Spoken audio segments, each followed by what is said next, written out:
কবি নজরুল কলেজ প্রাঙ্গণে, সেই বিক্ষোভ থেকে পরবর্তীতে মিছিল বের করা হয় মাহবুবুর রহমান মোল্লা কলেজের দিকে, এবং সেই মিছিলের পর কিন্তু এখন এখানে মাহবুবুর রহমান মোল্লা কলেজে হামলা ভাঙচুরের ঘটনা ঘটেছে। শিক্ষার্থীরা বলছেন গতকাল তাদের শিক্ষা প্রতিষ্ঠানে হামলা হওয়ার কারণেই তারা মূলত আজকে প্রতিঘাত করার জন্য এই হামলাটি করছেন। আপনি দেখছেন যে এখানে কিন্তু পাল্টা হামলায় আবার করছেন মাহবুবুর রহমান মোল্লা কলেজের শিক্ষার্থীরা এবং স্থানীয়রা সেখানে যোগ দিয়েছেন। যেহেতু এই শিক্ষা প্রতিষ্ঠানটি অত্র এলাকার মানুষের একটি গর্বের জায়গা, তারা মনে করছেন এই কলেজে হামলা হওয়ার কারণে তারাও খুব বেশি আঘাতপ্রাপ্ত, যে কারণে তারা সংঘবদ্ধ হয়ে এখন কিন্তু হামলাটি করছে।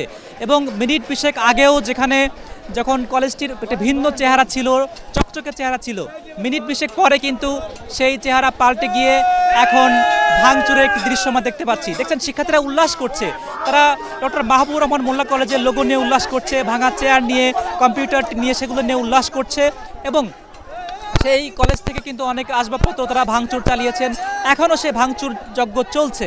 এবং শিক্ষার্থীদের বৃহৎ অংশই তারা মাহবুবুর রহমান মোল্লা কলেজের সামনে অবস্থান করছেন, ধাওয়া পাল্টা ধাওয়ায় তারা সক্রিয়ভাবে অংশ নিচ্ছেনও বটে।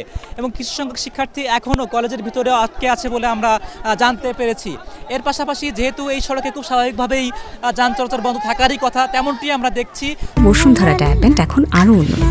এই হট এয়ার থ্রো টপশিট দ্রুত শোষণ করে সোনামণিকে দেয় কোমল অনুভূতি। তবে এই ঘটনা কিন্তু আরও ঘণ্টাখানেক আগে থেকেই একটি মাঠ পর্যায়ের একটি ক্ষেত্র রচিত হচ্ছিল, কিন্তু এখনও পর্যন্ত আইন শৃঙ্খলা রক্ষাকারী বাহিনীর কোনো সদস্যকেই আমরা কলেজ প্রাঙ্গণে দেখছি না।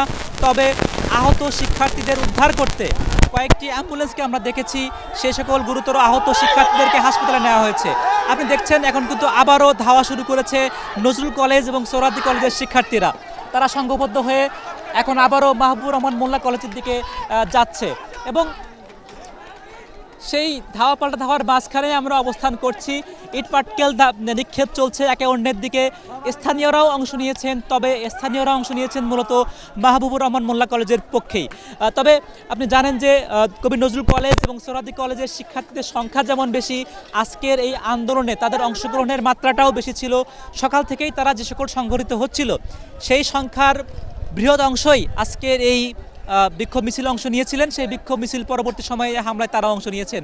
চমকপ্রদ যে বিষয়টি তথ্য জানাতে চাই তাসপিয়া, সেটি হলো যে কবি নজরুল কলেজ থেকে মাহবুবুর রহমান মোল্লা কলেজ কিন্তু প্রায় 8 কিলোমিটার, এই দীর্ঘ 8 কিলোমিটার সড়ক শিক্ষার্থীরা পায়ে হেঁটে এসে তারপরে তারা এই হামলায় অংশ নিয়েছেন।